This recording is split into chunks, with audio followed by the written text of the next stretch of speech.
মকরার জাল পরিষ্কার করার জন্য বাঁশের একটা ইউনিক ফুল ঝাড়ু রেডি করে নিলাম। তো হাই হ্যালো এভরিওয়ান, তোমরা সবাই কেমন আছো? আশা করি সবাই ভালো আছো। আমি তো অনেকটাই ভালো আছি। আর সকাল সকাল দেখো নিজের কর্মে কিন্তু লেগে গেলাম। ঘুম থেকে প্রথমে উঠে যে কাজ থাকে সেটা হলো যে বিছনাটা ভালো করে গুছানো। আমার কিন্তু এখন বিছনা গুছানো হয়ে গেছে। আর আমি একটা দেখো বাঁশের ঝাড়ু বানিয়ে নিয়েছি, যেটাতে কিন্তু আমি এখন পরিষ্কার করব মকরার জাল।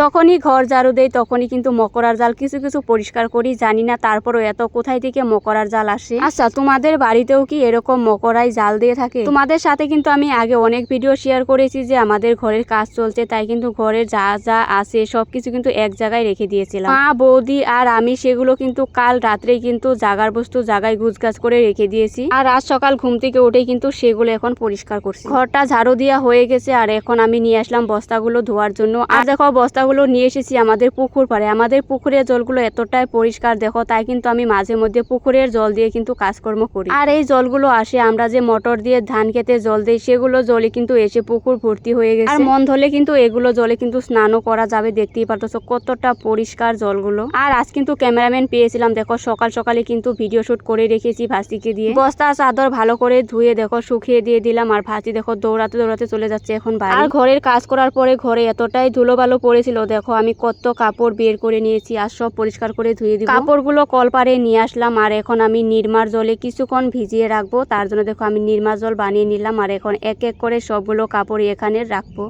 কাপড়গুলো ভিজিয়ে রাখার মিডিলে কিন্তু আমি সকালের খাওয়া দাওয়া করে নিলাম। খাওয়া দাওয়া করে 5 মিনিটের মতো রেস্ট করেছিলাম, তারপরে চলে এসেছি আবার কলপারে। তো প্রিয় বন্ধুরা, তোমরা কে কোন জায়গায় থেকে আমার ভিডিওগুলো দেখো অবশ্যই কমেন্ট করে জানাবে। আর আমার এরকম কাজের ভিডিওগুলো দেখতে তোমাদের কিরকম লাগে সেটা অবশ্যই কমেন্ট করে জানাবে। তোমরা যদি সুন্দর সুন্দর কমেন্ট করো তাহলে কিন্তু আমার ভিডিও বানানোর ইচ্ছেটা না আরো দ্বিগুণ বেড়ে যায়। আর এখন আমি চলে আসলাম দেখো ঘরে এক বালতি জল নিয়ে ঘরটা ভালো করে পরিষ্কার করার জন্য। সুকেশের কাপড়গুলো দেখো আমি কিন্তু ভিজিয়ে রেখে দিয়েছি, ধুয়ে দিব। আর এখন ভালো করে সুকেশটা মুছে নিচ্ছি। সবকিছু ঘরে পরিষ্কার করলে দেখতে কিন্তু ভীষণই ভালো লাগে। ঘরটা সাফা করার পর কিরকম লাগছে দেখতে সেটা তোমাদেরকে আমি ভিডিও শেষে দেখিয়ে দিব। সুকেশের যত বস্তু ছিল দেখো এগুলো কিন্তু আমি বের করে আবার গুছিয়ে রেখে দিলাম। আর সত্যি কথা বলতেন আমার ঘর পরিষ্কার করতে করতে পুরো এখন দুপুর হয়ে গেছে। ঘরে এতটাই কাজ ছিল যে ঘরে যখন কাজ করছে তার মিডিলে কিন্তু আর কোনো ঘর পরিষ্কার করা হয়নি। দুপুর হয়ে গেছে, তাই দেখো এখন আমি কিন্তু খেতে বসে পড়েছি। আর এখন আমি ভিজিয়ে রাখা কাপড়গুলো দেখো যে এক এক করে পরিষ্কার করে নিব। আর সারা দিনটা আমার ঘর পরিষ্কার করতে করতেই চলে গেল। আর তোমাদেরকে প্রত্যেকদিন তো একটা কথা বলি, আমাদের কলপাড়ের দিকে দেখো ভিউটা কতটা যে সুন্দর লাগে। আমার সব কাপড়ই কিন্তু খসা হয়ে গেছে। আর একটা বড় গামলার মধ্যে অর্ধেক জল নিয়ে কিন্তু আমি এখন এক এক করে কাপড়গুলো ধুয়ে নিচ্ছি। আচ্ছা, কাপড় ধোয়ার সাথে কারেন্টের কি কোনো সম্পর্ক আছে? যখনই কাপড় ধুতে আসি তখনই কিন্তু আর কারেন্টটা থাকে না। আর এখন দেখো আমার কিন্তু কাপড়গুলো শুকিয়ে দেওয়ানো হয়ে গেছে, 2 রশি ভর্তি হয়ে গেছে কাপড়। চলো তোমাদেরকে এখন আমি ঘরটা দেখে দিই। দেখো আমি কিন্তু কাপড়গুলো গুছিয়ে নিয়েছি, বিছনাটাও গুছিয়ে নিয়েছি, এদিকে আমার সুকেশটাও ভালো করে গোছানো হয়ে গেছে। তো দেখো গোছানোর পর কিন্তু ঘরটা দেখতে অনেকটাই ভালো লাগতেছে। তো আজকের মতো ভিডিওটা ছিল